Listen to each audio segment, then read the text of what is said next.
ಇವತ್ತು ಕೇಳೋಂತ ಧೈರ್ಯ ಐತಿ.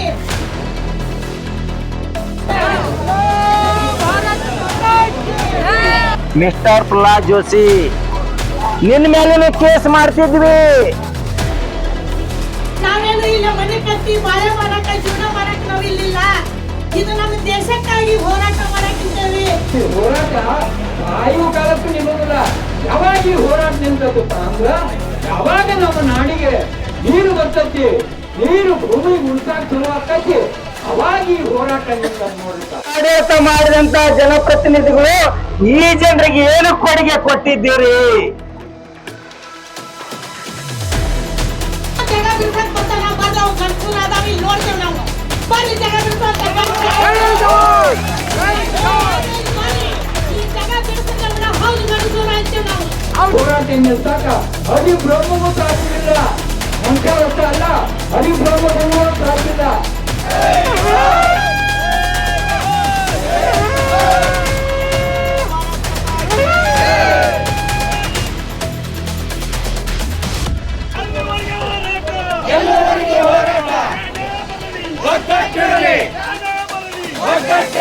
ನಾವು ಮೌನವಾಗಿ ಹೋರಾಟ ಮಾಡ್ತೀವಿ ಅಂದ್ರೆ ನಮ್ಮನ್ನ ಗುರುತರಂತ ಭಾವಿಸ್ಬೇಡ್ರಿ. ಈರಪ್ಪ ಕಡ್ಲಿಕಪ್ಪ ಅವ್ರಿಗೆ, ರೈತ ಹುತಾತ್ಮ ಈರಪ್ಪ ಕಡ್ಲಿಕಪ್ಪ ಅವ್ರಿಗೆ ಅದಕ್ಕಾಗಿ ಹೋರಾಟ.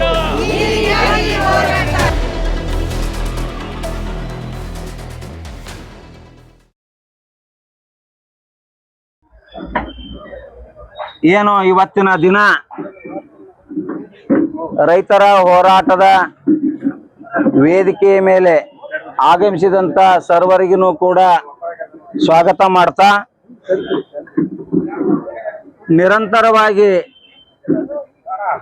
ರಾಜ್ಯ ದೇಶ ಮೂಲೆ ಮೂಲೆಗಳಲ್ಲಿ ಮಹದಾಯಿ ಯೋಜನೆ ಬಗ್ಗೆ ಸ್ಪಷ್ಟವಾಗಿ ಜಾಗೃತಿ ಮೂಡಿಸಿದಂತ ಎಲ್ಲ ಪತ್ರಕರ್ತ ಬಂಧುಗಳಿಗೂ ಕೂಡ ನರಗುಂದ ವೇದಿಕೆಯಿಂದ ಸ್ವಾಗತ ಮಾಡ್ತಾ ಇದ್ದೇನೆ. ಏನು ಜುಲೈ 21, 2025 ಏನು 45ನೆಯ ವರ್ಷದ ರೈತರ ಹುತಾತ್ಮ ದಿನವನ್ನ ನಾವು ಇವತ್ತಿನ ದಿನ ಕರಾಳ ದಿನವನ್ನಾಗಿ ಆಚರಿಸ್ತಾ ಇದ್ದೇವೆ. ಬಹುಶಃ ಈ ದೇಶದಲ್ಲಿ ನಾನು ಕಂಡುಕೊಂಡಂಗೆ ಬ್ರಿಟಿಷರು ಏನಾದರೂ ಇಲ್ಲಿವರೆಗೆ ಇದ್ದಿದ್ರ, ನಾವು ಇಂಥ ಹೋರಾಟವನ್ನ ಮಾಡಿದ್ರ ಕೆಲವೇ ದಿನಗಳಲ್ಲಿ ಪರಿಹಾರ ಕೊಡ್ತಿದ್ರು ಅನ್ನುವಂಥದ್ದು ಕೂಡ ಬ್ರಿಟಿಷರ ಮೇಲೆ ಭರವಸೆ ಮೂಡಿದೆ. ಆದ್ರೆ ಇವತ್ತ ನಮ್ಮನ್ನ ಆಳುವಂತ ಭಾರತೀಯ ಬ್ರಿಟಿಷರು ಸುಜನಘಾತಕ, ಜಾತೀಯತೆ, ಪಕ್ಷಪಾತ ಮಾಡುವಂತ, ಕೃತ್ಯ ಎಸಗುವಂತ ಹೇಸಿಗೆಯ ರಾಜಕಾರಣ, ಕುಡಿಯುವ ನೀರಿನ ಬಗ್ಗೆ ತಮ್ಮ ಒಂದು ಪಕ್ಷದ ಸಮಾಧಿ ಕಟ್ಟಿಕೊಳ್ಳುವಂತ ನೀತಿ ಏನು ನಡೆಸ್ತಾ ಇದೆ, ಅತ್ಯಂತ ಇದು ನಾಚಿಗೇಡಿನ ಸಂಗತಿ. ಯಾಕಂದ್ರೆ ಕಳೆದ 10 ವರ್ಷಗಳಿಂದ ಹೋರಾಟ ನಡೆಸಿದ್ರು ಕೂಡ ಕೇಂದ್ರ ಸರ್ಕಾರ, ಮೊದಲಿರುವಂತ ರಾಜ್ಯ ಸರ್ಕಾರ ಈ ದೇಶದಲ್ಲಿ 2021 ಸಾಲಿನಲ್ಲಿ ರಾಜ್ಯದಲ್ಲಿ ಬಿಜೆಪಿ ಸರ್ಕಾರ ಇತ್ತು, ಕೇಂದ್ರದಲ್ಲಿ ಬಿಜೆಪಿ ಸರ್ಕಾರ ಇತ್ತು, ಮಹಾರಾಷ್ಟ್ರದಲ್ಲಿ ಬಿಜೆಪಿ ಸರ್ಕಾರ ಇತ್ತು, ಗೋವಾದಲ್ಲಿ ಬಿಜೆಪಿ ಸರ್ಕಾರ ಇತ್ತು. ಈ 3-4 ಸರ್ಕಾರಗಳು ಇದ್ರೂ ಕೂಡ ಏನು ಒಂದು ಟ್ರಿಬ್ಯುನಲ್ ಆದೇಶ ಆಗಿದೆ, ಹುಬ್ಬಳ್ಳಿ, ಧಾರವಾಡ, ಅವಳಿ ನಗರಕ್ಕೆ ಪಕ್ಕದಲ್ಲಿರುವಂತ ಗ್ರಾಮಗಳಿಗೆ ಏನು ಒಂದು ಕುಡಿಯುವ ನೀರಿನ ಆದೇಶವಾಗಿದೆ. 3.9 TMC ನೀರನ್ನ ಇಲ್ಲಿವರೆಗೂ ಕೂಡ ಈ ಮಂಡ್ಯ ಬಿಜೆಪಿ ಸರ್ಕಾರ, ಭ್ರಷ್ಟ ಬಿಜೆಪಿ ಕೇಂದ್ರ ಸರ್ಕಾರ ಪರವಾನಗಿ ಕೊಡದೆ ರಾಜಕೀಯ ಮಾಡ್ತಾ ಇರೋದು ಅತ್ಯಂತ ನಾಚಿಗೇಡಿನ ಸಂಗತಿ. ಈ ದೇಶದ ಪ್ರಧಾನಮಂತ್ರಿಗಳು ಈ ದೇಶದ ಬಗ್ಗೆ ಜವಾಬ್ದಾರಿ ಇಲ್ಲದ ರೀತಿಯಲ್ಲಿ ದೇಶ ವಿದೇಶ ಸುತ್ತುತ್ತಾ ಇದ್ದಾರೆ. ಪ್ರಧಾನಮಂತ್ರಿ ಬಗ್ಗೆ ಮಾತನಾಡಿದರೆ ಕೆಲವಷ್ಟು ಪ್ರಧಾನಮಂತ್ರಿಗೆ ಹುಟ್ಟಿದ ರೀತಿಯಲ್ಲಿ ಬಿಂಬಿಸ್ತಾ ಇದ್ದಾರೆ. ಮೊದಲು ಈ ದೇಶದ ಬಗ್ಗೆ, ಈ ನಾಗರಿಕತೆ ಬಗ್ಗೆ, ಈ ದೇಶದಲ್ಲಿ ಯಾತಕ್ಕಾಗಿ ಹೋರಾಟ ಮಾಡ್ತಾ ಇದ್ದಾರ ಅನ್ನುವಂತ ಪ್ರಜ್ಞೆ ಈ ದೇಶದ ಪ್ರಧಾನಮಂತ್ರಿ ಅವರಿಗೆ ಬರಬೇಕು. ಎಲ್ಲೋ ಒಂದು ಮೂಲೆಯಲ್ಲಿ ಯಾವುದೇ ಒಂದು ಸಣ್ಣ ಮಗು ಪತ್ರ ಬರ್ದೈತಂದ್ರ ಅದನ್ನೇನು ಪಾರ್ಲಿಮೆಂಟ್ನ ದೊಡ್ಡ ಇಶ್ಯೂ ಮಾಡ್ತೀರಿ ಪ್ರಧಾನಮಂತ್ರಿಗಳು, ಬಿಜೆಪಿ ಮಂತ್ರಿಗಳು, ಕಂತ್ರಿಗಳು. ಆದ್ರೆ ಇವತ್ತ 10 ವರ್ಷ ಹೋರಾಟ ಮಾಡಕತ್ತೀವಿ, ನಿಮಗ ಖಬರಿಲ್ಲ. 10 ವರ್ಷ ಮುಗಿದ 11ನೇ ವರ್ಷಕ್ಕೆ ಹೊಂಟೈತಿ, ಖಬರಿಲ್ಲ ನಿಮಗ. ಹುಬ್ಬಳ್ಳಿ ಧಾರವಾಡ ನೋಡಿ, ಹುಬ್ಬಳ್ಳಿ ಧಾರವಾಡ ದೊಡ್ಡ ಸಿಟಿ ಬೆಳೀತಾ ಇದೆ. ಏರ್ಪೋರ್ಟ್ ಇದೆ, KMC ಇದೆ, ರೈಲ್ವೆ ಜಂಕ್ಷನ್ ಇದೆ, ಯೂನಿವರ್ಸಿಟಿ ಇದೆ, ಏಷ್ಯಾ ಖಂಡದೊಳಗ ದೊಡ್ಡದಾದಂತ APMC ಇದೆ. 1.5 ಲಕ್ಷ ಜನ ಒಳಗ್ ಬರ್ತಾರ ಮತ್ತು ಹೊರಗೆ ಹೋಗ್ತಾರ. ಕುಡಿಯುವ ನೀರು ಅದ್ರ ಬಗ್ಗೆ ಅಲ್ಲಿ ಜನರ ಮತ ತಗೊಂಡಂತ ಅಲ್ಲಿ ಸಂಸದಕ್ಕೆ ಜವಾಬ್ದಾರಿ ಇಲ್ಲ. ಹಮೇಶ ಪ್ರಧಾನಮಂತ್ರಿ ಹಿಂದೆ ಬಾಲ ಹಿಡ್ಕೊಂಡು ಅಡ್ಡಾಡ್ತಾನ. ಇವನ ಬಗ್ಗೆ ಮಾತಾಡಿದ್ರ ಕೆಲವಷ್ಟು ಮಂದಿ ಇವನ ಕೈಯಾಗ ಕೆಲಸ ಮಾಡುವಂತ ಹೋರಾಟ ನಡೆಸ್ತಾರ. ಇದು ಶೋಭೆ ತರುವಂತದ್ದಲ್ಲ. MP ಗಳು ಜವಾಬ್ದಾರಿ ಇದೆ. ಒಂದು ಪರವಾನಗಿ ಕೊಡಿಸೋ ಯೋಗ್ಯತೆ ಇಲ್ಲ ನಿಮಗೆ. ನಿಮಗೇನು ಮತ ಹಾಕಿ ಆರಿಸ್ತಂದ್ರಲ್ಲ ಅವ್ರನ್ನ ನೀವು ಮೂರ್ಖ ಮಾಡಿರಿ, ಅವ್ರನ್ನ ಮೂರ್ಖ ಮಾಡಿರಿ ನೀವು. ಇದನ್ನೆಲ್ಲವನ್ನ ಪರಿಗಣಿಸಿ ನಾನು ಮೇ ತಿಂಗಳಲ್ಲಿ ಭೂಪೇಂದ್ರ ಯಾದವ್ ಅವ್ರ ಮೇಲೆ ಕೇಸ್ ಮಾಡಿದ್ದೆ ನಾನು ಸುಪ್ರೀಂ ಕೋರ್ಟ್ ನಲ್ಲಿ. ಇದ್ರ ಬಗ್ಗೆ ಯಾರು ಕೂಡ ತೆಗಿತಾ ಇಲ್ಲ, ಇದ್ರ ಬಗ್ಗೆ ಯಾರು ಕೂಡ ಮಾತಾಡ್ತಾ ಇಲ್ಲ.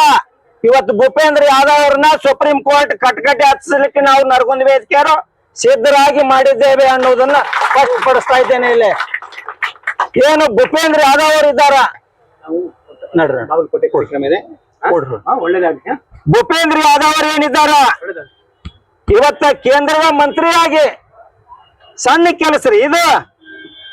ಏನು ಹಿಂದೆ 2002ರಲ್ಲಿ ಅಟಲ್ ಬಿಹಾರಿ ವಾಜಪೇಯಿ ಸರ್ಕಾರ ಇದ್ದಾಗ ಅಂತರ ಕುಡಿಯ ನೀರಿನ ಯೋಜನೆ ಬಗ್ಗೆ ಅಂತಾರಾಜ್ಯ ವ್ಯಾಜ್ಯವನ್ನ ತಗೊಂಡು ಹೋಗ್ಬೇಡ್ರಿ, ಡಿಸ್ಪ್ಯೂಟ್ ಹಾಕ್ಬೇಡ್ರಿ ಅಂತ ಹೇಳಿದ್ರಿ. ಇದು ಕುಡಿಯ ನೀರಿನ ಯೋಜನೆ ಇವತ್ತ ಅದ ಅಟಲ್ ಬಿಹಾರಿ ವಾಜಪೇಯಿ ಅವ್ರ ಸರ್ಕಾರನೇ ಇದೆಯಲ್ಲ. ಯಾಕೆ ತಿಳಿತಾ ಇಲ್ಲ ಇದ್ರ ಬಗ್ಗೆ, ಯಾಕೆ ಮಾತಾಡ್ತಾ ಇಲ್ಲ? ಇದು ಅತ್ಯಂತ ಗಂಭೀರವಾದಂತ ಯೋಚನೆ. ಜುಲೈ 21, 2025ರಂದು ಏನು 1980ರಲ್ಲಿ ನಡೆದ ಈ ಒಂದು ಹೋರಾಟ ಇವತ್ತಿಗೆ 45 ವರ್ಷಗಳಾದವು. ರೈತರ ಹುತಾತ್ಮ ದಿನವನ್ನ ನಾವು ಕರಾಳ ದಿನವನ್ನಾಗಿ ಆಚರಿಸ್ತಾ ಇದ್ದೇವೆ. ಸ್ಪಷ್ಟವಾಗಿ ಯಾವ ಉದ್ದೇಶ ಇಟ್ಟುಕೊಂಡು ಈ ಹೋರಾಟ ನಡೀತು, ಆ ಹೋರಾಟ ಇನ್ನೂವರೆಗಿನೂ ಕೂಡ ಯೋಜನೆ ಯಶಸ್ವಿ ಆಗಿಲ್ಲ. ಇದಕ್ಕೆ ಕಾರಣ ಅಂದ್ರೆ ಒಂದ್ ಕಡೆಗೆ ನಾನು ಹೇಳಬಹುದು, ರೈತರು ಕೂಡ ಕಾರಣ ಇದ್ದಾರೆ ಮತ್ತು ಇಲ್ಲಿರುವಂತ ಜನಪ್ರತಿನಿಧಿಗಳು ಇಚ್ಛಾಶಕ್ತಿ ಕೊರತೆಯಿಂದ ರೈತರ ಹೋರಾಟಗಳನ್ನ ಒಡೆದು ಆಳುವಂತ ದುಷ್ಟ ನೀತಿಗಳನ್ನ ಇಟ್ಟುಕೊಂಡು ಸುಜನಘಾತಕವನ್ನು ಮಾಡುವಂತ ಭ್ರಷ್ಟ ರಾಜಕಾರಣಿಗಳ ವಿಚಾರದಿಂದ ಈ ಒಂದು ಯೋಜನೆ ವಿಳಂಬವಾಗಿದೆ. ಸ್ಪಷ್ಟವಾಗಿ ಈ ಒಂದು ಯೋಜನೆಗೆ ತಕ್ಕಂತೆ ನಾವು ಈಗಾಗಲೇ ನ್ಯಾಯಾಲಯದಲ್ಲಿ ಹೋರಾಟವನ್ನು ನಡೆಸಿದ್ದೇವೆ. ಇವತ್ತ ಈ ಭಾಗದ ಸಂಸದರು ಮತ್ತು ಧಾರವಾಡ ಭಾಗದ ಸಂಸದರು ಅತ್ಯಂತ ಕಳಪೆ ದುರ್ಬಲರಾಗಿದ್ದಾರೆ. ಇವತ್ತ ಪ್ರಹ್ಲಾದ್ ಜೋಶಿ ಅವರ ಬಗ್ಗೆ ಮಾತನಾಡಲಿಕ್ಕೆ ಬಾಯಿಗೆ ಹೇಸಿಗೆ ಬಂದಂಗ ಆಗುತ್ತೆ ನಮಗೆ. ಆ ವ್ಯಕ್ತಿ ಕೂಡ ಇವತ್ತ ಮಹದಾಯಿ ಯೋಜನೆ ಜಾರಿ ಆಗುವುದರಲ್ಲಿ ಭಾಗಿಯಾಗದೆ ಈ ಯೋಜನೆಯನ್ನ ನಿಲ್ಲುವ ರೀತಿಯಲ್ಲಿ ನಡ್ಕೊಳ್ಳುವಂತ ರೀತಿ ಇದೇನಿದೆಯಲ್ಲ ಅತ್ಯಂತ ದುರ್ಬಲ.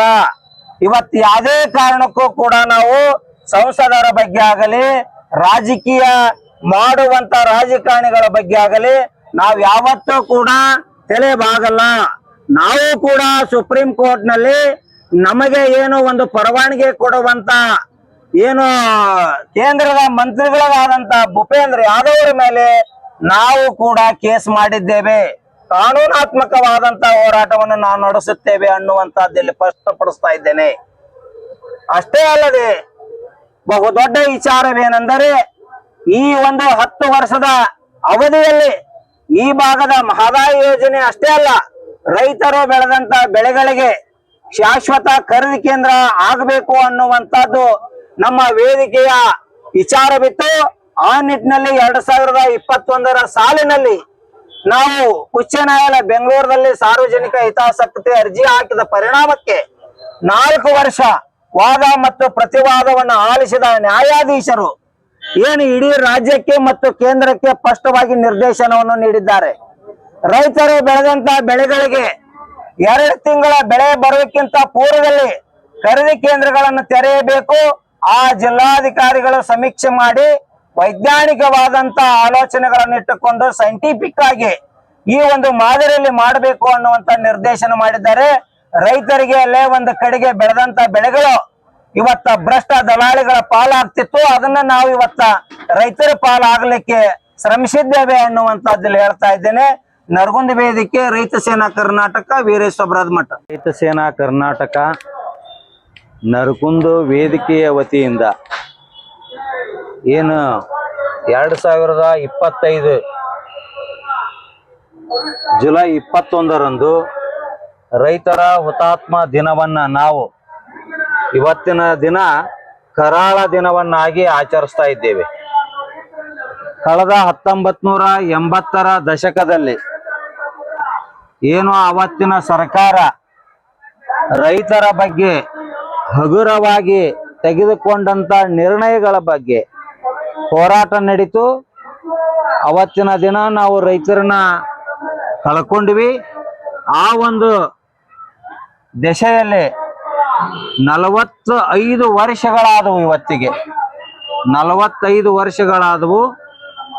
ಇಲ್ಲಿ ತನಕನೂ ಕೂಡ ಏನು ರೈತ ಒಂದು ಬೇಡಿಕೆಯನ್ನು ಇಟ್ಕೊಂಡಿದ್ದ ಈ ಭಾಗದಲ್ಲಿ ಅದು ಈಡೇರಿಲ್ಲ.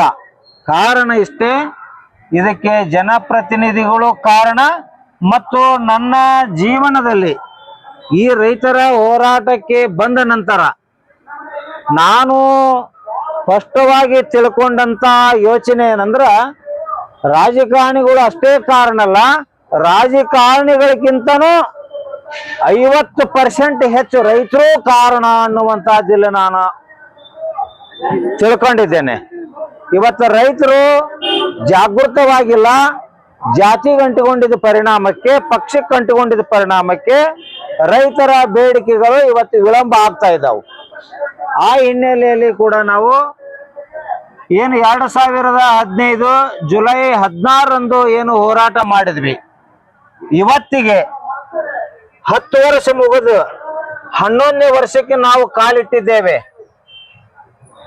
4-5 ದಿನ ಆಯ್ತು. ನಾವು 10 ವರ್ಷ ಮುಗಿದು ಇವತ್ತ 5ನೇ ದಿನ ನಮ್ದು 11ನೇ ವರ್ಷಕ್ಕ ಕಾಲಿಟ್ಟಿದ್ದು. ಈ ದೇಶದಲ್ಲಿ ಕುಡಿಯುವ ನೀರಿಗಾಗಿ ನಾವು ಹೋರಾಟ ಮಾಡ್ತಾ ಇದ್ದೇವೆ ಅಂದ್ರ ನಮ್ಮಂತ ದುರ್ದೈವಗಳ ಯಾರು ಇಲ್ಲ ಅನ್ನೋದಿಲ್ಲಿ ಸ್ಪಷ್ಟಪಡಿಸ್ತಾ ಇದೆ. ಆದ್ರ ಈ ಒಂದು ನರಗುಂದ ವೇದಿಕೆಯ ವತಿಯಿಂದ ನಾವು ಹಲವಾರು ಹೋರಾಟಗಳನ್ನು ಗೆದ್ದೀವಿ. ಯಾವ್ಯಾವ ಹೋರಾಟಗಳು ಅನ್ನೋದು ತಮಗ ಬಹಳ ಸ್ಪಷ್ಟವಾಗಿ ಹೇಳಲಿಕ್ಕೆ ಇಚ್ಛಾ ಪಡ್ತಾ ಇದ್ದೇನೆ. ಒಂದನೇದಾಗಿ ರೈತ ಬೆಳೆದಂತ ಬೆಳೆಗಳ ಬಗ್ಗೆ ನಾನು 2021ರ ಸಾಲಿನಲ್ಲಿ ಬೆಂಗಳೂರಲ್ಲಿ ಉಚ್ಚ ನ್ಯಾಯಾಲಯದಲ್ಲಿ ಸಾರ್ವಜನಿಕ ಹಿತಾಸಕ್ತಿ ಅರ್ಜಿ ಹಾಕಿದ್ವಿ. ನಾವು 4 ವರ್ಷಗಳ ಕಾಲ ವಾದ ಮತ್ತು ಪ್ರತಿವಾದವನ್ನು ಆಲಿಸಿ ಏನು ಬೆಂಗಳೂರಿನಲ್ಲಿರುವಂತ ಉಚ್ಚ ನ್ಯಾಯಾಲಯ ಸ್ಪಷ್ಟವಾಗಿ ಒಂದು ಕೇಂದ್ರ ಸರ್ಕಾರಕ್ಕೆ, ರಾಜ್ಯ ಸರ್ಕಾರಕ್ಕೆ ನಿರ್ದೇಶನವನ್ನು ನೀಡಿದೆ. ಬಹಳ ಇದನ್ನ ತಾವು ಗಂಭೀರವಾಗಿ ನಾನು ಹೇಳೋದನ್ನ ತಾವು ಲಕ್ಷ್ಯ ಕೊಟ್ಟು ಕೇಳಿ. ನಮ್ಮ ಪರವಾಗಿ ಶಾಶ್ವತ ಖರೀದಿ ಕೇಂದ್ರ ತೆರೀಬೇಕು ಅನ್ನುವಂತಹದ್ದನ್ನ ನ್ಯಾಯಾಲಯ ಖುದ್ದಾಗಿ ಏನು ರಾಜ್ಯ ಸರ್ಕಾರಕ್ಕೆ, ಕೇಂದ್ರ ಸರ್ಕಾರಕ್ಕೆ ಅತ್ಯಂತ ಸ್ಪಷ್ಟವಾಗಿ ನಿರ್ದೇಶನವನ್ನು ನೀಡಿದೆ. ಏನು ಯಾವ್ಯಾವ ಜಿಲ್ಲೆಯಲ್ಲಿ ರೈತ ಬೆಳೆದಂತ ಬೆಳೆಗಳು ಆ ಜಿಲ್ಲಾಧಿಕಾರಿಗಳು ಸೈಂಟಿಫಿಕ್ ಆಗಿ ವೈಜ್ಞಾನಿಕವಾಗಿ ಪರಿಶೀಲಿಸಿ ಯಾವ ಬೆಳೆಗಳ ಬರುವಕ್ಕಿಂತ ಪೂರ್ವದೊಳಗಂದ್ರೆ ಯಾವ ಹೆಸರಿರಲಿ, ಕಡಲಿರ್ಲಿ, ಗೋವಿಂಜಾಳ ಇರ್ಲಿ, ಕಾಟನ್ ಇರ್ಲಿ, ಏನು ಬೆಳೆಗಳು ಬರ್ಬೇಕಲ್ಲ ಆ ಬೆಳೆ ಬರೋಕ್ಕಿಂತ 2 ತಿಂಗಳ ಮುಂಚಿತವಾಗಿ ಖರೀದಿ ಕೇಂದ್ರ ತೆರೆಯಬೇಕು, ನೋಂದಣಿ ಪ್ರಕ್ರಿಯೆ ಪ್ರಾರಂಭ ಆಗಬೇಕು ಅನ್ನುವಂತಹದ್ದನ್ನ ಸ್ಪಷ್ಟವಾಗಿ ಹೇಳಿದೆ. ಈ ಒಂದು ಹೋರಾಟವನ್ನ ನರಗುಂದ ವೇದಿಕೆ ಮುಖಾಂತರ ಗೆದ್ದಿದ್ದೇವೆ ನಾವು. ಅಷ್ಟೇ ಅಲ್ಲ, ಮಹದಾಯಿ ಯೋಜನೆನೂ ಕೂಡ ನಾನು ಕೆಲವಷ್ಟು ಜನರಿಗೆ ಬಹಳ ಗಂಭೀರವಾಗಿ ಹೇಳಲಿಕ್ಕೆ ಇಚ್ಛ ಪಡ್ತೀನಿ.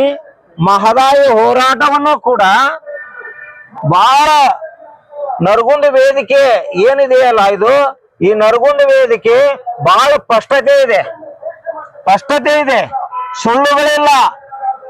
ಯಾವುದೇ ರಾಜಕೀಯ ವ್ಯಕ್ತಿಗಳ ಕೈ ಕೆಳಗಾಗಿ ಕೆಲಸ ಮಾಡುವಂತ ಹೋರಾಟ ವೇದಿಕೆ ಇದು ಅಲ್ಲ. ಒಂದು ದಿನ ಹೋರಾಟ ಮಾಡಿ ಜಾತ್ರೆ ಮಾಡಿ ಹೆಸರು ಮಾಡ್ಕೊಂಡು ಹೋಗಿ ಚಮಚಗಳಂಗ ಮಾಡುವಂತ ಇಲ್ಲಿ ಯಾರು ರೈತ ಮುಖಂಡರಿಲ್ಲ. ಆದರೆ ಸ್ಪಷ್ಟವಾಗಿ ಹೇಳಕ್ ಇಚ್ಛ ಪಡ್ತಾ ಇದ್ದೇನೆ, ನಾವು ಏನು ಕೆಲಸಗಳನ್ನ ಮಾಡಿದ್ದೇವೆ ಆ ಕೆಲಸಗಳ ಬಗ್ಗೆ ಯಾರಾದರೂ ಕೂಡ ಕೆಲಸ ಇವ್ರದ್ದು ಏನು ಮಾಡಿಲ್ಲ ಅನ್ನುವಂತ ಪ್ರಶ್ನೆಯನ್ನು ಮಾಡಿದ್ರೆ ಸಾಕು, ನಾವು ಸಂಪೂರ್ಣವಾದಂತಹ ದಾಖಲೆಗಳನ್ನ ಅವರಿಗೆ ಸಂಬಂಧಪಟ್ಟವರಿಗೆ ನೀಡಲಿಕ್ಕೆ ನಾವು ಸಿದ್ಧರಿದ್ದೇವೆ. ಇದು ಸಾಮಾನ್ಯವಾದಂತದ್ದಲ್ಲ. ಏನು ಮೊನ್ನೆ ಮೇ ತಿಂಗಳಲ್ಲಿ ಕೂಡ ನಾನು ಮಹದಾಯಿ ಯೋಜನೆ ಕೇಂದ್ರ ಸರ್ಕಾರದವರು ನಮಗೆ ಪರವಾನಗಿ ಕೊಡಲಾರದಕ್ಕಾಗಿ ನಾವು ಕೇಂದ್ರದ ಅರಣ್ಯ ಮಂತ್ರಿಗಳು ಮತ್ತು ವನ್ಯಜೀವಿಗಳ ಪ್ರಾಧಿಕಾರದ ಅಧಿಕಾರಿಗಳನ್ನ ಸೇರಿಸಿಬಿಟ್ಟು ಸುಪ್ರೀಂ ಕೋರ್ಟ್ ನಲ್ಲಿ ಅವ್ರ ಮೇಲೆ ನಾವು ಕೇಸನ್ನು ದಾಖಲು ಮಾಡಿದ್ದೇವೆ. ಯಾರಾದರೂ ಈ ಮಹದಾಯಿ ಹೋರಾಟದಲ್ಲಿ ಕೇಂದ್ರದ ಮಂತ್ರಿ ಮೇಲೆ ಸುಪ್ರೀಂ ಕೋರ್ಟ್ ನಲ್ಲಿ ಕೇಸ್ ದಾಖಲು ಮಾಡಿದ್ದುಂಟಾ? ನಾವು ಮಾಡಿದ್ದೇವೆ. ಅಷ್ಟೇ ಅಲ್ಲ, ರಾಷ್ಟ್ರಪತಿ ಮೇಲೇನೂ ಕೂಡ 2019 ಸಾಲಿನಲ್ಲಿ ಮಾಡಿದ್ದೇವೆ. ನಾವು ರಾಷ್ಟ್ರಪತಿಗಳ ಮೇಲೇನೂ ಮಾಡಿದ್ದೇವೆ. ನಾವು ಹಲವಾರು ಬಾರಿ ಕೂಡ ನಾವು ನಮ್ಮ ಏನೋ ಒಂದು ಯೋಜನೆಗೆ ಅಡೆತಡೆ ಮಾಡುವಂತ ಮಂತ್ರಿಗಳ ಮೇಲೆ ಅಧಿಕಾರಿಗಳ ಮೇಲೆ ನಿರಂತರ ನಾವು ಕಾನೂನು ಹೋರಾಟವನ್ನ ಮಾಡ್ತಾ ಬಂದಿದ್ದು ಕೂಡ ಸತ್ಯ ಇದೆ, ಬಹಳ ಸ್ಪಷ್ಟವಾಗಿದೆ. ಇವತ್ತಿನ ಸರ್ಕಾರ ಏನು ಮಹದಾಯಿ ಯೋಜನೆಗೆ ಸಂಬಂಧಪಟ್ಟ ಹಾಗೆ DPR ಇರ್ಬೋದು, ವನ್ಯಜೀವಿಗಳ ಏನು ಒಂದು ಟೈಗರ್ ಕಾರಿಡಾರ್, ಎಲಿಫೆಂಟ್ ಕಾರಿಡಾರ್ ಅನ್ನುವಂತ ಏನಿದೆ ಅದನ್ನೆಲ್ಲವನ್ನೂ ಕೂಡ ಸಮಗ್ರವಾಗಿ ರಾಜ್ಯ ಸರ್ಕಾರ ಸಂಪೂರ್ಣವಾಗಿ ಸಂಬಂಧಪಟ್ಟ ಇಲಾಖೆಗಳಿಗೆ ವರ್ಗಾವಣೆ ಮಾಡಿದೆ. ಆದರೆ ಇವತ್ತು ನಮ್ಮ ದುರ್ದೈವ ಅಂದರೆ ಈ ಮಹದಾಯಿ ಹೋರಾಟ ರೈತರ ಹೋರಾಟ ಅಲ್ಲ. ಎಷ್ಟೋ ಜನ ಅಂತಾರ ಕಳಸಾ ಬಂಡೂರಿ ಮಹದಾಯಿ ಹೋರಾಟ ರೈತರಿಗೆ ಸಂಬಂಧಪಟ್ಟಿದ್ದು ಅಂತಾರ. ನಾವು ಕೂಡ ಮೊದಲನೇದಾಗಿ ರೈತರಿಗೆ ಅನುಕೂಲ ಆಗತ್ತಂತ ಹೋರಾಟ ಮಾಡಿದ್ವಿ. ಆದ್ರೆ ಇವತ್ತ ಟ್ರಿಬ್ಯುನಲ್ ಆದೇಶ ಆಗಿದ್ದು 3.9 TMC ಹುಬ್ಬಳ್ಳಿ ಧಾರವಾಡ ಅವಳಿ ನಗರಕ್ಕೆ ಕುಡಿಯುವ ನೀರಿನ ಯೋಜನೆ ಆಯ್ತು ವಿನಃ ರೈತರು ಬೆಳೆದಂತ ಬೆಳೆಗಳಿಗೆ ಕೃಷಿಗೆ ನೀರು ಎಲ್ಲಿ ಸಿಕ್ಕಿಲ್ಲ. ಇದನ್ನ ಹೋರಾಟದ ಮುಖಂಡರು ಬಹಳ ಗಂಭೀರವಾಗಿ ನಾವು ಚಿಂತನೆ ಮಾಡ್ಬೇಕಾಕತಿ. ಇವತ್ತು ಹುಬ್ಬಳ್ಳಿ ಧಾರವಾಡಕ್ಕೆ ನೀರು ಯಾರಿಗೆ ಸಿಕ್ತು?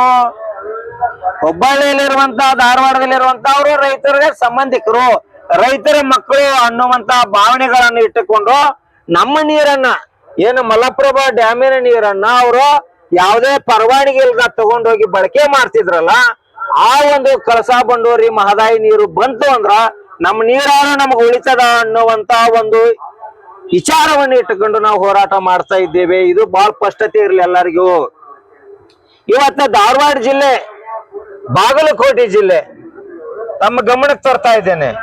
ಇದು ಮೇಜರ್ ಇರೋದು ಬಾಗಲಕೋಟೆ ಮತ್ತು ಈ ಹೋರಾಟ ನಡೆಯುವಂತಹದ್ದು ಧಾರವಾಡ ಜಿಲ್ಲೆ, ನರಗುಂದ. ಈ ಭಾಗ ಎರಡೂ ಜಿಲ್ಲೆಯ ಸಂಸದರು, ಇವತ್ತು ಎರಡೂ ಜಿಲ್ಲೆಯ ಸಂಸದರು ಜವಾಬ್ದಾರಿ ಇಲ್ಲದಂತ ಸಂಸದರಾಗಿದ್ದಾರೆ. ಅವ್ರಿಗೆ ಜವಾಬ್ದಾರಿ ಇಲ್ಲ. ಪ್ರಹ್ಲಾದ್ ಜೋಶಿ ಅವರು ಏನೋ ಮಹದಾಯಿ ಹೋರಾಟದ ಬಗ್ಗೆ ಬಹಳಷ್ಟು ಜೋರಾಗಿ ಮಾತಾಡ್ತಿದ್ರಲ್ಲ, ಆ ವ್ಯಕ್ತಿಗೆ ಜವಾಬ್ದಾರಿ ಇಲ್ಲ. ಜವಾಬ್ದಾರಿ ಇಲ್ಲದಂತ ವ್ಯಕ್ತಿಗಳನ್ನ ಆಯ್ಕೆ ಮಾಡಿದಂತ ಮತದಾರರು ಮೂರ್ಖರಾಗಿದ್ದಾರೆ. ಜವಾಬ್ದಾರಿ ಇಲ್ಲದಂತ ಪ್ರಹ್ಲಾದ್ ಜೋಶಿನ ಆಯ್ಕೆ ಮಾಡಿದಂತ ಮತದಾರರು ಮೂರ್ಖರಾಗಿದ್ದಾರೆ. ಮತ್ತು ಪ್ರಹ್ಲಾದ್ ಜೋಶಿ ಕೈಯಾಗ ಇದು ಐತಿ ಅಂತ ನಾವೇನ್ ತಿಳ್ಕಂತೀವಲ್ಲ, ಪ್ರಹ್ಲಾದ್ ಜೋಶಿದು ಏನು ನಡೆಯಲ್ಲ ಕೇಂದ್ರದೊಳಗ. One man joker Prahlad Joshi ಅವರ ಜಾತಕನ ನನ್ನ ಬಲ್ಲೆ. ಜೋಶಿ ಜಾತಕನ ನಾನು ಸಂಪೂರ್ಣವಾಗಿ ಬಲ್ಲೆ. ಜೋಶಿನ ಅಷ್ಟು ದೊಡ್ಡ ವ್ಯಕ್ತಿನ ಮಾಡ್ಬಾಡ್ರಿ ಹೋರಾಟಗಾರರು. ಜೋಶಿನ ದೊಡ್ಡ ವ್ಯಕ್ತಿ ಮಾಡ್ಬಾಡ್ರಿ. ಒಂದು ಕಸಬರ್ಗಿ ಫ್ಯಾಕ್ಟ್ರಿ ಇಟ್ಕೊಂಡು ಮಂಕಿ ಬ್ರ್ಯಾಂಡ್ ಅಂತ ತಯಾರು ಮಾಡಿದಂತ ಜೋಶಿ, ಮಿಸ್ಟರ್ ಜೋಶಿ, ನಿನ್ನ ಕೈಯಾಗ ನಾವು ಗುಲಾಮರಾಗಲ್ಲ. ನೀ ಹೇಳ್ದಂಗ ಕೇಳಾಕ ನಾವಲ್ಲ. ನಾವು ರೈತರ ಮಕ್ಕಳು. ನೀನು ಒಬ್ಬ ಜವಾಬ್ದಾರಿ ಇಲ್ಲದಂತ ಸಂಸದ. ನಿನ್ನ ಬಗ್ಗೆ ನಾವು ಮಾತನಾಡ್ಲಿಕ್ಕೆ ತಯಾರಿಲ್ಲ ಮಿಸ್ಟರ್ ಪ್ರಹ್ಲಾದ್ ಜೋಶಿ. ನಿನ್ನ ಮೇಲೇನು ಕೇಸ್ ಮಾಡ್ತಿದ್ವಿ ಮಾದಾ ವಿಚಾರ ಒಳಗ. ಬಟ್ ನೀನ್ ಏನು ಸಂಬಂಧ ಇಲ್ದವ. ನಿನ್ನ ಹುಬ್ಬಳ್ಳಿ ಧಾರವಾಡಕ್ಕ ಕುಡಿ ನೀರಿಗೆ ನಿನ್ಗೆ ಯಾರು ಹೋಟ್ ಹಾಕ್ಯಾರ ಅವ್ರಿಗೆ ನೀರು ಕೊಡ್ಸಾಕ ಯೋಗ್ಯತೆ ಇಲ್ಲದಂತ ಜವಾಬ್ದಾರಿ ಇಲ್ಲಂತ ನೀನು ಜೋಶಿ. ನಿನ್ನ ಮನಿ ಮುಂದೆ ಹೋಗೋದೇನು? ನಿನಗೇನು ಮನವಿ ಕೊಡುದು? ನೀ ಯಾವ ಲೆಕ್ಕ ನಮಗ? ಅದಕ್ಕಾಗಿ ಹೋರಾಟಗಾರಿಗೆ ಹೇಳ್ತೀನಿ ಕಿವಿ ಮಾತ. ಸುಮ್ಮನೆ ಅವನ ಮನೆಗೆ ಹೋಗಿ ಒಂದ್ ಮನವಿ ಕೊಡುದು, ಅವೊಂದು ಟೇಬಲ್ ಗ್ರೌಂಡ್ ಮಾಡಿ ಇದ MP ಚುನಾವಣೆ ಬರೋಕ್ಕಿಂತ ಪೂರ್ವದಲ್ಲಿ ಬಂದ ಮೇಲೆ ಇದೇ ನವಲಂದಕ್ ಬಂದ ಪ್ರಹ್ಲಾದ್ ಜೋಶಿ ಆಯ್ಕೆ ಆಗಿ 3 ತಿಂಗಳಕ್ ನಾ ಆದಾಯ ಯೋಜನೆ ಜಾರಿ ಮಾಡ್ತೀನಿ ಅಂತ ಹೇಳಿ ಭಾಷಣ ಮಾಡಿದ ಪತ್ರಿಕೆಯಲ್ಲಿ ಬಂದಿದೆ. ಇವ್ರು ಯೋಗ್ಯರದಾರ ಇವ್ರು ಈ ತರ ಮಾತಾಡೋರು. ಅದಕ್ಕೆ ಈ ಜೋಶಿ ಏನಿದಾನಲ್ಲ ಈ ಮನುಷ್ಯ, ಈ ಮಹದಾಯಿ ಯೋಜನೆ ಜಾರಿ ಮಾಡ್ಲಿಕ್ಕೂ ಪರವಾಗಿಲ್ಲ. ಆದ್ರ ಏನು 9 ತೂತ್ ಅದಾವಲ್ಲ ಅವ್ನು ಮುಚ್ಕೊಂಡು ಸುಮ್ಮನೆ ಕುಂತ್ರ ಮಹದಾಯಿ ತಾನ ಜಾರಿ ಆಕೈತೆ ಅನ್ನುವಂಥದ್ದು ನಾನ್ ಕಂಡ್ಕೊಂಡೀನಿ. 9 ಏನು ತೂತ್ ಅದಾವಲ್ಲ ಇವು, 9 ತೂತ್ ಮುಚ್ಕೊಂಡು ಸುಮ್ಮನೆ ಕುಂತ್ರ ಮಹದಾಯಿ ಯೋಜನೆ ಜಾರಿ ಆಗಿಬಿಡ್ತದ. ಆದ್ರೆ ನಮ್ ದುರ್ದೈವ ರೈತರು ಪಕ್ಷಕ್ಕ ಒಂದ್ ಸ್ವಲ್ಪ ರಾಜಕಾರಣಕ್ಕ ಅಂಟ್ಕೊಂಡು ಹೋರಾಟ ಮಾಡ್ತಿರ್ತಾವು, ಅದನ್ನ ತಂದು ಇದಕ್ಕೆ ಹಾಕ್ತಿರ್ತಾವು. ಅದ್ರ ಬಗ್ಗೆನೂ ಕೂಡ ನಾವು ಬಹಳ ಲಕ್ಷ್ಯ ಕೊಡ್ಬೇಕಾಕತಿ. ಆ ವಿಚಾರವಾಗಿ ನಾವು ಇವತ್ತ ಕರಾಳ ದಿನವನ್ನಾಗಿ ಆಚರಿಸಲಿಕ್ಕೆ ಸಿದ್ಧರಿದ್ದೇವೆ. ಬೇರೆ ಯಾವ್ದು ವಿಚಾರ ಇಲ್ಲ ಅನ್ನುವಂಥದ್ದು ಹೇಳಿ ಬರುವಂತ 28ನೇ ತಾರೀಕು ರೈತ ಸೇನಾ ಕರ್ನಾಟಕ ನೇತೃತ್ವದಲ್ಲಿ ಒಂದು ಸಭೆ ಮಾಡಲಿಕ್ಕೆ ನಾವು ಸಿದ್ಧರಿದ್ದೇವೆ. ಆ ಸಭೆಯಲ್ಲಿ ಕೂಡ ತಮ್ಮ ವಿಚಾರಗಳನ್ನ ಮತ್ತು ತಮ್ಮ ಸಲಹೆಗಳನ್ನ ಏನಾದರೂ ತಿಳಿಸುವಂತ ಇದ್ರೂ ಕೂಡ ನಾವು ನಮ್ಮ ವೇದಿಕೆ ಸದಾಕಾಲ ಅವರಿಗೆ ಸ್ವಾಗತ ಮಾಡ್ತೀವಿ. ತಮ್ಮ ವಿಚಾರಗಳನ್ನ ನಾವು ಹೋರಾಟದ ದೃಷ್ಟಿಕೋನ ಇಟ್ಟುಕೊಂಡು ನಾವು ಇಲ್ಲಿ ಅದನ್ನ ಬರುವಂತಹ ದಿನದಲ್ಲಿ ಬೆಳವಣಿಗೆ ಹಂತದಲ್ಲಿ ನಾವು ಚರ್ಚೆ ಮಾಡ್ತೀವಿ. ಅದಕ್ಕೆ ನಾಳೆ ಬರುವಂತ 28ನೇ ತಾರೀಕು ಸೋಮವಾರ ಪ್ರತಿಯೊಬ್ಬರು ರೈತ ಸೇನಾ ಕರ್ನಾಟಕದ ಸದಸ್ಯರು ಮತ್ತು ಪ್ರಗತಿಪರ ಇವತ್ತು ಬಂದಂತ ಸಂಘಟನೆ ಮುಖಂಡರು ಕೂಡ ಎಲ್ಲರೂ ಕೂಡ ಈ ಒಂದು ಸಭೆಗೆ ಆಗಮಿಸಬೇಕು ಅನ್ನುವಂತಹದ್ದನ್ನ ನಾವು ನಿಮ್ಮ ಗಮನಕ್ಕೆ ತರ್ತಾ ಇದ್ದೇವೆ. ಮತ್ತೆ ಅಷ್ಟೇ ಅಲ್ಲ, ಈ ಮಹದಾಯಿ ಯೋಜನೆ ಹಿನ್ನೆಲೆಯಲ್ಲಿ ಏನು ರೈತರಿಗೆ ರೀಮಾಡ್ಲಿಂಗ್ ಮಾಡಬೇಕು 114 ಕಿಲೋಮೀಟರ್ ಕಾಲುವೆ ಅಂತ ಹೇಳಿ ಸುಮಾರು 2168 ಕೋಟಿ ರೊಕ್ಕವನ್ನ ಲೂಟಿ ಮಾಡಿದ್ದು ಕೂಡ ನಾವು ತನಿಖೆ ಮಾಡ್ಲಿಕ್ಕೆ ಕೋರ್ಟ್ ಮೊರೆ ಹೋಗಿದ್ದೇವೆ. ತನಿಖೆ ನಡೀತಾ ಇದೆ. ರೈತರ ಮೂಲಭೂತ ಹಕ್ಕನ್ನ ಯಾರು ಭ್ರಷ್ಟಾಚಾರ ಮಾಡಿದಾರ, ಯಾರು ರೈತರ ಮೂಲಭೂತ ಹಕ್ಕಿಗಳಿಗೆ ಪೆಟ್ಟು ಕೊಟ್ಟಿದ್ದಾರ ಅಂತವ್ರ ವಿರುದ್ಧ ಕಾನೂನು ಕ್ರಮ ಕೈಗೊಳ್ಳಲಿಕ್ಕೆ ನಾವು ಹಲವಾರು ದಿಕ್ಕಿನಲ್ಲಿ ಹೋರಾಟ ಮಾಡ್ತಾ ಇದ್ದೇವೆ. ಕೆಲವೊಬ್ರು ಹೇಳ್ತಾರ ಎಲ್ಲೇ ಒಂದ್ ಕಡೆಗೆ ಖರೀದಿ ಕೇಂದ್ರ ನಾವು ಮಾಡಿಸಿದ್ವಿ ನೀವು ಮಾಡಿಸಿದ್ವಿ ಅಂತೇಳಿ.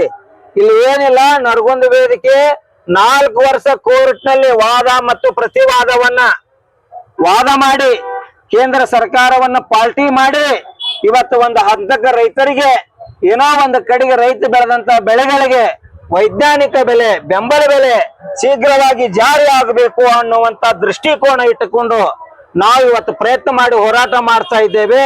ಇದು ಯಾವುದೇ ಒಂದು ಸ್ವಾರ್ಥಕ್ಕಲ್ಲ, ಯಾರ್ದೋ ಒಂದು ಪ್ರತಿಷ್ಠೆಗಲ್ಲ. ರೈತ ಬಹಳ ಕಷ್ಟದಲ್ಲಿದ್ದಾನ, ಮುಗ್ಧ ರೈತನ ಬಹಳಷ್ಟು ಜನ, ಬಹಳಷ್ಟು ರಾಜಕೀಯ ವ್ಯಕ್ತಿಗಳು, ಪಕ್ಷಗಳು, ಸಮುದಾಯಗಳು ದುರ್ಬಲವಾಗಿ ಬಳಕೆ ಮಾಡ್ಕೊಳ್ತಾ ಇದ್ದಾರ. ಅಂತದನ್ನ ನಾವು ವಿರೋಧ ಮಾಡಿ ಇವತ್ತು ರೈತರಿಗೆ ಏನು ಬೇಕಾಗಿದೆ ಮೂಲಭೂತ ಅದರ ಬಗ್ಗೆ ಹೋರಾಟ ನಾವು ಮಾಡ್ತಾ ಇದ್ದೇವೆ ಅಂತ ಈ ಸಂದರ್ಭದಲ್ಲಿ ಹೇಳಿ ಮತ್ತು ಬರುವಂತ ದಿನದಲ್ಲಿ ನಾವು ಬಹಳ ಜಾಗೃತರಾಗಬೇಕು, ಹೋರಾಟ ಮಾಡಬೇಕು ಅನ್ನುವಂಥದ್ದು ಹೇಳಿ ನನ್ನ 4 ಮಾತಿಗೆ ವಿರಾಮ ಹೇಳ್ತಾ ಇದ್ದೇನೆ. ಜೈ ಜವಾನ್ ಜೈ ಕಿಸಾನ್.